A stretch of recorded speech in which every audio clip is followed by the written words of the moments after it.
When my family learned about my new house, they celebrated because it was big enough for my brother and his family to move in. They talked like they already owned the place. The mansion they expected me to buy for them. So, I did the one thing they could never, ever expect. I pulled the rug right out from under their feet, and it was glorious. Some people say blood is thicker than water, but I learned early on that favoritism runs thicker than both. My name's David. I'm 34 now, living a really good life here in Denver. But let me take you back to where this whole mess started. It began the day my little brother, Tyler, was born, when I was just 4. From that moment on, I might as well have been invisible. Unless, of course, they needed something from me. Tyler, bless his heart, has always been what you'd call a natural charmer. 3 years younger than me, good-looking in that effortless way that lets you float through life without really trying. He's always had this incredible confidence, the kind you only get from never, ever hearing the word no. Our parents, Linda and Rick, treated him like he was made of solid gold from day one. I remember being 11, saving up for months for my paper route to buy this remote control helicopter I desperately wanted. It cost me $89, a fortune for a kid. Tyler saw it, decided he wanted one, too, and boom. Mom and Dad bought him the deluxe version for $300 the very next day. When I asked why I had to save for months while Tyler got his instantly, Dad just shrugged. Tyler's going through a tough time at school, he said. He needed something to cheer him up. That became the family motto. David's fine on his own, but Tyler needs extra help. Christmas morning was always like watching two different families. Tyler would have this mountain of presents, the latest PlayStation, designer clothes, expensive sports equipment he'd use maybe twice. My pile was always smaller, filled with practical stuff, tools, books, savings bonds I couldn't even touch until I was 18. The worst part wasn't even the gifts. It was the praise. Tyler could bring home a D+ and get a celebration dinner at his favorite restaurant, because he'd tried really hard this semester. I'd bring home straight A's and honor roll certificates and get a simple nod with it. That's nice, David. Before they immediately shifted to asking Tyler about his day. By middle school, I started noticing the pattern everywhere. Tyler broke Mom's favorite vase playing ball in the house. Accidents happen, sweetie. I accidentally spilled juice on the carpet. 20-minute lecture about being more careful and losing TV privileges for a week. Tyler got caught cheating on a test. Mom marched down to the school to argue with the teacher about how the test was unfair, and Tyler was just struggling with test anxiety. I forgot to turn in one assignment? David, you're so irresponsible. How are you going to succeed in life if you can't handle simple tasks? The double standard was so obvious, even my friends started commenting on it. My buddy Jake once asked me why my parents treated Tyler like he was made of glass while expecting me to handle everything perfectly. I didn't have an answer then. I do now. By high school, I'd figured out the game. I wasn't going to win the favorite son competition. So, I focused on building something they couldn't take away from me. I dove into finance and business early. Started learning about investments. Built my first stock portfolio with lawn mowing money. While Tyler was out partying and barely maintaining a 2.5 GPA, I was pulling down a 3.9 and meticulously planning my escape route. I even started my own lawn care business at 16, undercutting the local companies and providing better service. Within a year, I had 12 regular customers and was making more money than most adults in part-time jobs. Tyler, meanwhile, couldn't even be bothered to maintain a summer job at the local pool for more than 3 weeks because it interfered with his social life. The real wake-up call came during college planning. Tyler wanted the full experience at Colorado State, 4 hours away. Expensive dorms, meal plans, the works. Kid had never held a job in his life, but wanted to study communications because it sounded easy. And of course, Mom and Dad were all for it. Me? I'd gotten into the University of Colorado Denver with a partial scholarship for finance. Solid school, tough program, and I could live at home to save money. Seemed responsible, right? Wrong. The day I told them my plan, Mom hit me with a financial bomb that changed everything. That's wonderful, David, Mom said, with a sickly sweet tone when I explained I'd commute to save money. But if you're staying here, you'll need to contribute to household expenses. We'll need $900 a month for your room and board. I literally laughed. I thought she was joking. $900 a month? I was working part-time at a financial planning office, making $8.50 an hour. That would be over 25 hours a week just to pay rent to my own parents. Mom, I countered, Tyler's entire college experience is going to cost you guys like $40,000 a year. I'm trying to save you money by staying home. Her face went cold. Tyler needs our support to succeed in college. You've always been self-sufficient. This will teach you responsibility. Dad backed her up completely. It's time you learned what the real world costs, son. So, let me get this straight. Tyler's lack of responsibility meant he deserved a free ride. But my responsibility meant I deserved to pay premium rent to live in my childhood bedroom. The logic was so backwards it gave me whiplash. But I paid it. Every single month. For 4 years.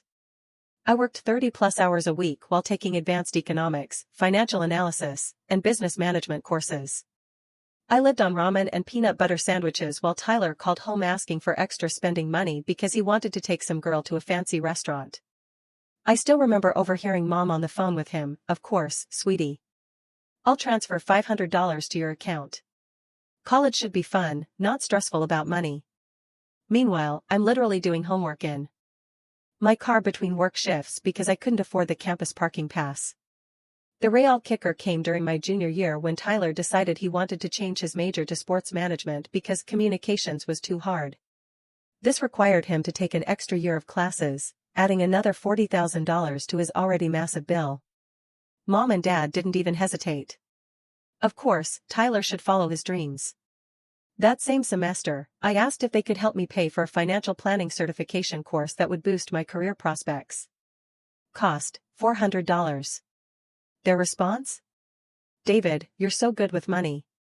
We're sure you can figure out how to afford it yourself."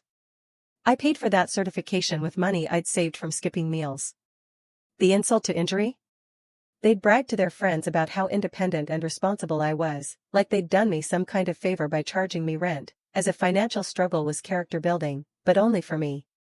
Tyler graduated with a 2.3 GPA in sports management after 5 years. I graduated summa cum laude with a finance degree and 3 job offers after 4 years. Guess whose graduation got the bigger celebration? If you guessed Tyler's barely passed by the skin of his teeth ceremony, you'd be right. They threw him a huge party, invited all the relatives, and spent over $2,000 on catering. For mine? We went to Applebee's. Just the 4 of us. And Dad insisted we split the check. After college, I moved out immediately into a studio apartment that was basically a glorified closet, but it was mine. And I didn't owe anyone anything for it. I spent the next decade grinding like my life depended on it. Worked for a few financial firms, learned everything I could about investment strategies, started doing private consulting on the side. My specialty became helping small businesses optimize their finances and plan for growth. I had a knack for seeing inefficiencies and fixing them. Plus, I genuinely cared about helping people build wealth the right way. Word spread quickly in Denver's business community. By 28, I'd launched my own financial consulting firm. Started small, just me working out of my apartment, but I was good at what I did. Really good. Companies started paying serious money to have me analyze their operations and develop growth strategies. Within 3 years, I had 6 full-time employees and was pulling down more money than Dad made in his best years. Tyler? Complete opposite trajectory. He bounced between marketing jobs, sales gigs, even tried being a personal trainer for a while. Nothing stuck.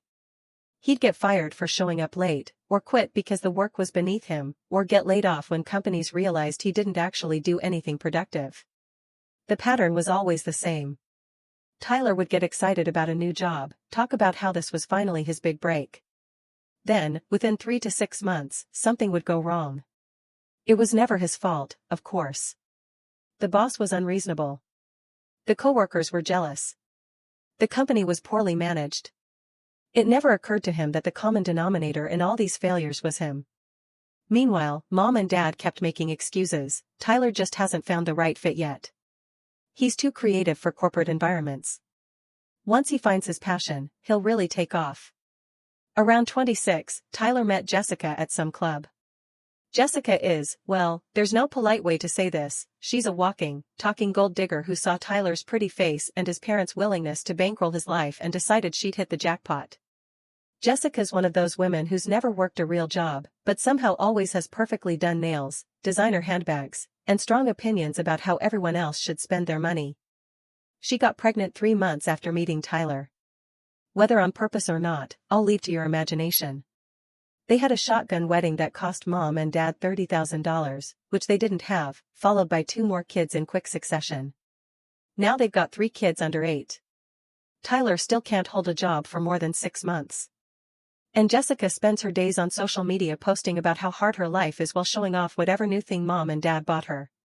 The bailouts became a monthly tradition, car payments when Tyler got fired again.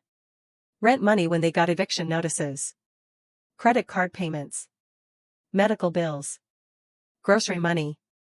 They even funded Tyler's brilliant idea to start a social media consulting business, which lasted about 3 months and accomplished nothing except burning through $8,000 of mom and dad's money.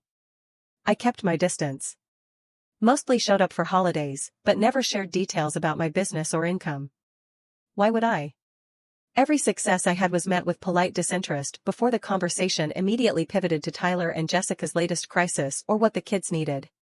The few times I did mention business milestones, landing a major client, hiring new staff, getting featured in a local business magazine, the response was always the same, "That's nice, David," followed immediately by, "Tyler's been having such a hard time finding the right opportunity."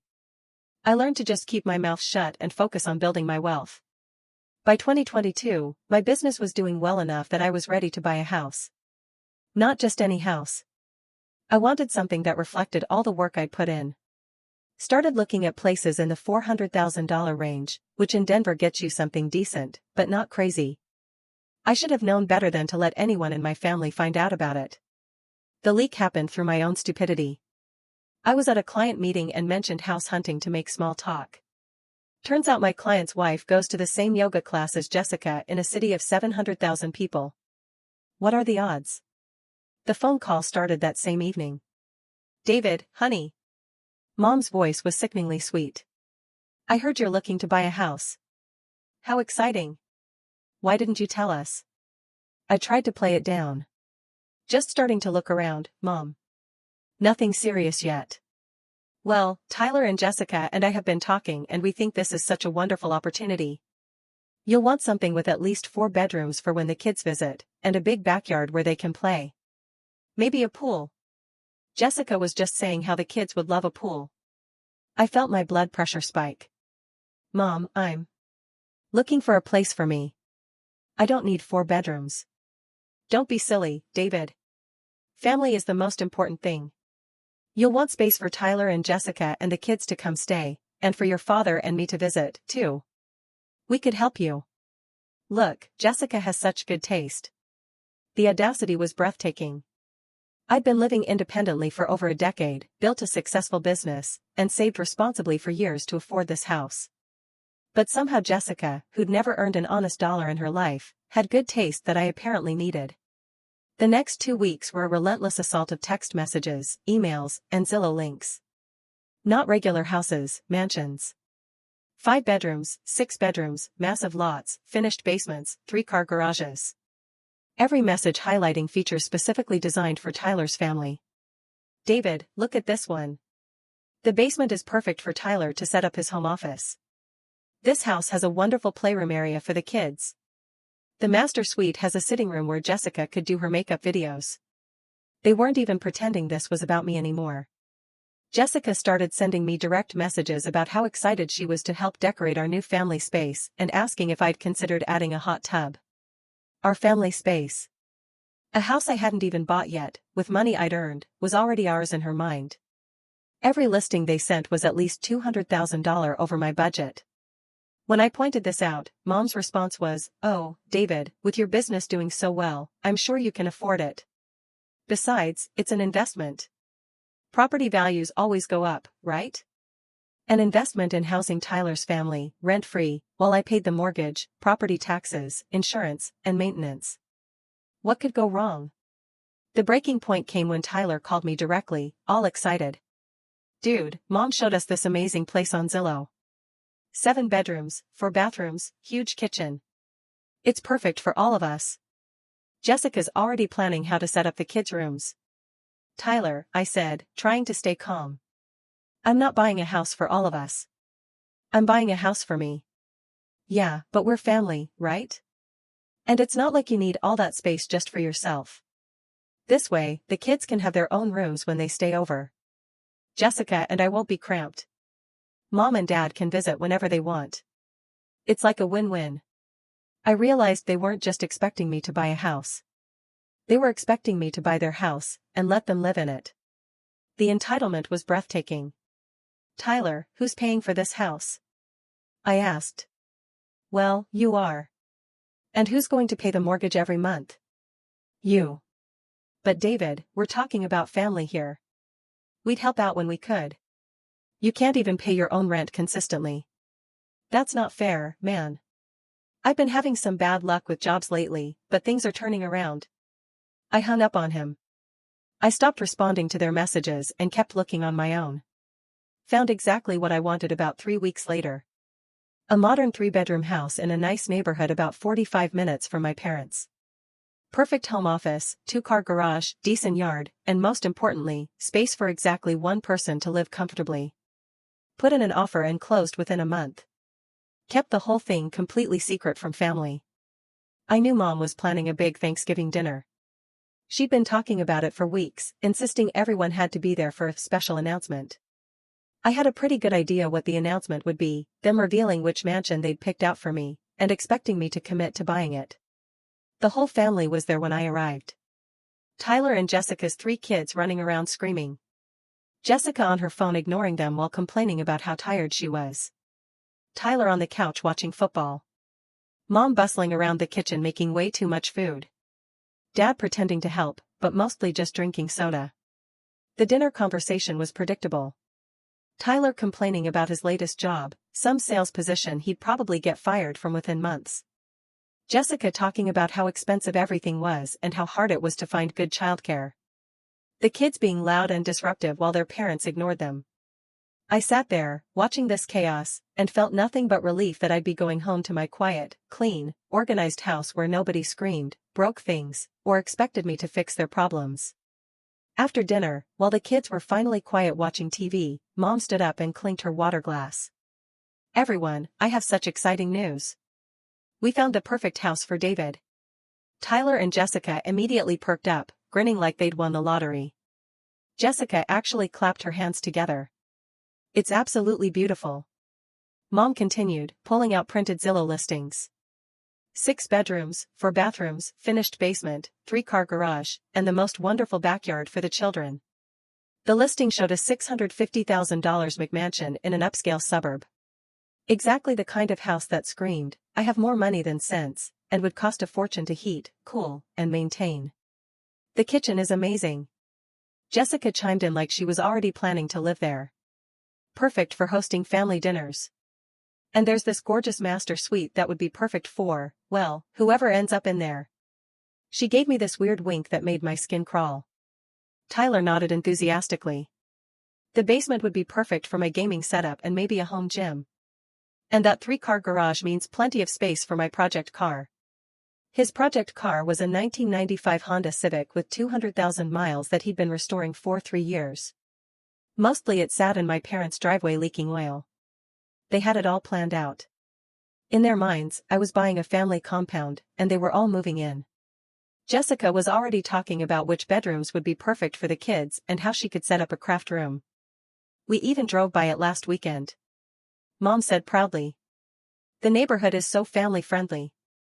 There's a playground just 2 blocks away, and the elementary school has an excellent rating. Dad joined in. Son, this is a real opportunity. Housing market's hot right now, but a place like this is an investment that'll pay off for generations. Your kids will thank you someday. My kids. I wasn't even dating anyone. Seriously, I let them finish their entire presentation, watching their excitement build. Tyler was already talking about which bedroom would be his office. Jessica was planning holiday decorations. Mom was discussing how we could convert the basement into an apartment for her and Dad when they got older. Then I smiled and dropped my bomb. That's interesting, I said, my voice calm, cutting through the excited chatter. But there's something I need to tell you all. I already bought a house. The room went dead silent.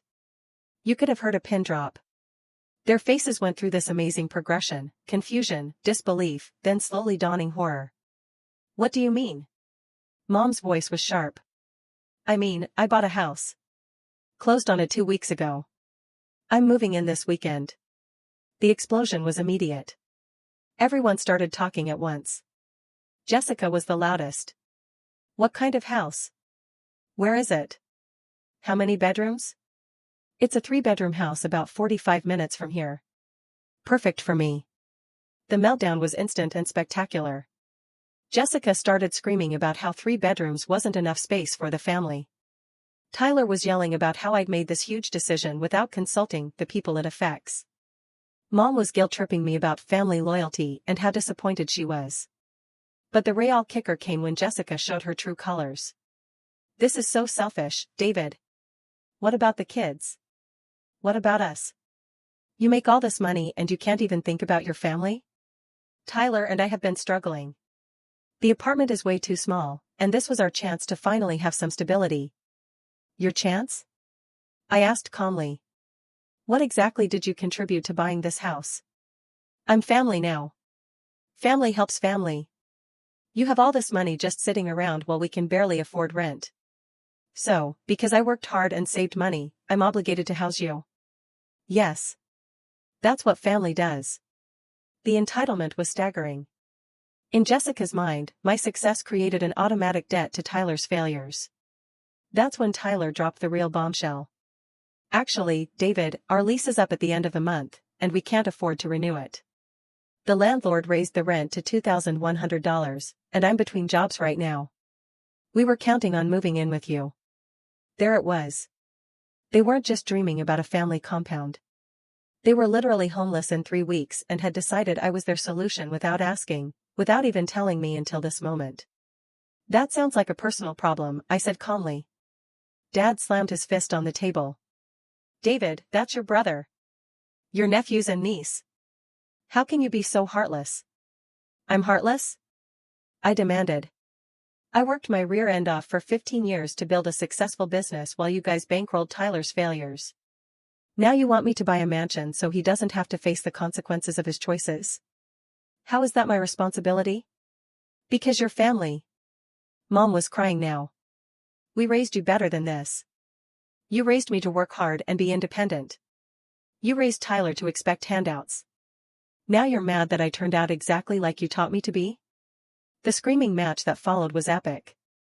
Jessica called me a selfish person who only cared about money. Tyler accused me of being jealous of his family. Mom cried about how she'd raised me to be more caring than this. Dad lectured me about responsibility to family. I grabbed my keys and headed for the door. Where are you going? Mom called after me. Home. To my house that I bought for me. The harassment started immediately. Constant calls, texts, voicemails from all of them. Jessica sent me these long, rambling messages about how I was destroying children's lives and how I'd regret this when it's too late. Tyler alternated between guilt-tripping, I thought we were brothers, and threatening, you'll be sorry when something happens to us. Mom and Dad pulled out all the stops. They called my aunts and uncles, painting me as the heartless rich son who abandoned his struggling family. Most of them fell for it and started calling me too. David, I can't believe you'd let Tyler's children be homeless, my Aunt Sarah said. Your poor parents are beside themselves. Did they mention that Tyler and Jessica have made zero effort to find affordable housing, or that they've been evicted twice in the past 3 years for not paying rent? That usually shut them up pretty quickly. But I held firm. Blocked their numbers. Moved into my beautiful new house. And focused on my business. My stress levels dropped dramatically once I wasn't dealing with their constant drama and demands. The house was everything I'd wanted. Quiet neighborhood, great home office setup, low maintenance. And most importantly, nobody else's mess to clean up or problems to solve. 3 months later, my Uncle Paul called. Paul's always been the straight shooter in the family. And unlike everyone else, he actually listened to my side of the story. David, you need to know what's really going on, he said. Your parents are in serious financial trouble. All those years of bailing out Tyler have wiped out their retirement savings, and they're carrying massive credit card debt. They took out a second mortgage on their house to keep funding his lifestyle. It all made sense. They weren't just enabling Tyler, they were bankrupting themselves to do it. And their grand plan was for me to buy the mansion so Tyler's family could live rent-free while they figured out their finances. It gets worse, Paul continued. Tyler and Jessica are about to be evicted. He lost that sales job 2 weeks after Thanksgiving, and Jessica's been running up debt on credit cards your parents co-signed for. They're all going down together. What about the kids? I asked. I might be angry with the adults, but the kids didn't choose the situation. That's the worst part. Tyler and Jessica are so focused on blaming you for their problems that they're not actually doing anything to solve them. The kids are the ones suffering. Perfect. They'd created their own disaster through years of bad decisions and toxic enabling, and now they were paying the price. But instead of taking responsibility, they were doubling down on making it my fault. My business continued to grow. By early 2024, I landed 3 major corporate contracts and hired 4 more employees. I bought a new truck. Upgraded my home office. Started planning a vacation to Japan. Life was good. Then Paul called again in March. David, it's gotten bad. Really bad. Your parents lost the house. They're staying with Tyler and Jessica in some extended stay motel. All 6 of them crammed into 2 adjoining rooms. Tyler's working at a call center making $12 an hour. Jessica's finally got a part-time retail job, but complains constantly about having to work. The kids are acting out, getting in trouble at school. Despite everything, I felt a pang of sympathy. Those kids didn't deserve this mess their parents had created. Your mom called me crying yesterday, Paul continued. Asked if I thought you'd help them if they apologized. I told her I doubted it, but she's desperate. David, they all are. 2 days later, I got a text from Mom. David, please, we need to talk. It's important. I didn't respond. Then Jessica texted, please, David, the kids need stability. I'm begging you. Still nothing. Finally, Tyler called from a number I hadn't blocked yet. When I answered, he sounded broken. David, man, I know I messed up. We all did. But the kids, they don't deserve this. We're living in a motel. Mom and Dad lost everything. Jessica's having panic attacks every day. I'll do anything, man. Anything you want. Just please help us. For the first time in months, Tyler sounded genuine. Not entitled. Not demanding. Just desperate and defeated. Anything? I asked. Yes, whatever you want. I thought about it for a moment. I'll consider it. But first, I want all of you, Mom, Dad, you, and Jessica, to meet me at my house this Saturday at 2 p.m. You're going to sit in my living room and explain to me exactly how you plan to pay me back for 15 years of being treated like garbage while you bankrolled failure. David, we don't have money to pay you back. Not money, Tyler. I want something more valuable than money. I want acknowledgement. I want apologies. Real ones. And I want Jessica to explain to me why she thinks she's entitled to live in a house she didn't pay for. Saturday came. They showed up in Dad's beat-up old car, looking like they'd aged 10 years and 6 months. The kids were dirty and cranky. Jessica looked like she'd been crying for weeks. Tyler had lost weight and couldn't make eye contact. I let them sit in my beautiful living room and look around at what success actually looked like. New furniture. Big screen TV. Expensive art on the walls. Everything they'd wanted to take over. Nice place, Tyler said quietly. Thank you. I worked very hard for it. Now, let's talk about why you're here. What followed was 2 hours of the most satisfying conversation of my life. One by one, they broke down and admitted everything. How they'd always favored Tyler. How they'd taken advantage of my success. How they'd expected me to fund their lifestyle without ever appreciating what I'd accomplished. Mom went first. David, I know we made mistakes. We thought Tyler needed more help, and you were always so capable, but we took advantage of that. We took you for granted. Dad nodded. Son, we were wrong. We should have been proud of what you accomplished instead of just expecting you to fix everyone else's problems. Tyler was the hardest to break, but eventually he cracked, too. I know I've been a screw-up, David. I know I've wasted every opportunity Mom and Dad gave me. I was jealous of you, man. You made everything look so easy while I couldn't even keep a job. But that's on me, not you. Jessica was the most pathetic. I never had anything growing up, she sobbed. When I met Tyler, I thought his family had money. I thought you'd all take care of us. I didn't know it would end up like this. So, you saw a meal ticket and went for it? I said. And when that didn't work out, you decided I should be the meal ticket instead? She couldn't even deny it. When they were done groveling, I leaned back in my chair. Here's what's going to happen. I'm going to help you. But not the way you expected. Tyler, you're going to take a job with my company. Data entry. $15 an hour. And you'll work for it. No special treatment. No excuses. No showing up late. Jessica, you're going to get full-time employment and stop posting on social media about how hard your life is. Mom and Dad, you're going to get jobs, too. Part-time. Something to bring in income and give you purpose. But David, Mom started, we're in our 60s. Should have thought about that before you spent your retirement on Tyler's mistakes, I said. I'll put a down payment on a basic 3-bedroom house for you to rent, not own. Rent from me. Tyler and Jessica will pay me rent every month, on time. No excuses. Mom and Dad can live there, too, but everyone contributes. The kids can have stability, but everyone works for it. What if we can't make the payments? Tyler asked. I smiled. Then you'll find out what homelessness really feels like. Your choice. Tyler looked around my living room one more time, then back at me. When do I start? They took the deal. What else could they do? 6 months later, Tyler's still working for me, doing exactly what I tell him to do, for exactly what I pay him. He shows up on time, follows instructions, and has stopped making excuses when things don't go his way. Turns out he's actually capable of decent work when he has proper motivation. Jessica works at Target and has stopped posting inspirational quotes about deserving better. She's discovered that having a steady paycheck, even from retail work, feels better than constant financial anxiety. Who knew? Mom and Dad both got part-time jobs and are slowly rebuilding some dignity. Mom works at a local flower shop. Dad does bookkeeping for a small construction company. They're not making much, but they're contributing instead of just consuming. The kids are in a good school district, have their own rooms, and are learning what it means to be part of a family where everyone contributes instead of just taking. Their grades have improved.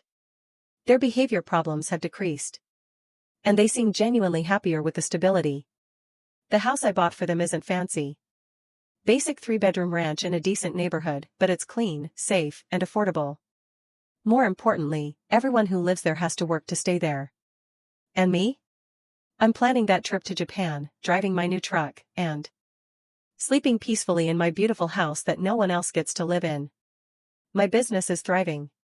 My stress levels are manageable. And I finally have the family dynamic I always wanted. One where I'm in control. They call me every month to thank me for saving the family. What they don't understand is that I didn't save them. I bought them. And now they work for me, live in my property, and follow my rules. Tyler texted me yesterday, thanks for giving me a chance, man. I know I don't deserve it. He's right. He doesn't deserve it. None of them do. But sometimes, the best revenge isn't refusing to help. It's helping on your own terms. They wanted me to fund their lifestyle. Instead, I gave them exactly what they always needed but never wanted, accountability. It's exactly what they deserve, and exactly what I always knew I'd end up with. Complete control. Over my own life. And theirs, too. What do you think? Was my approach too harsh, or did they finally get what they deserved? Would you have done things differently, or is sometimes a tough lesson the only way for people to learn? Let me know in the comments below, I'd love to hear your take.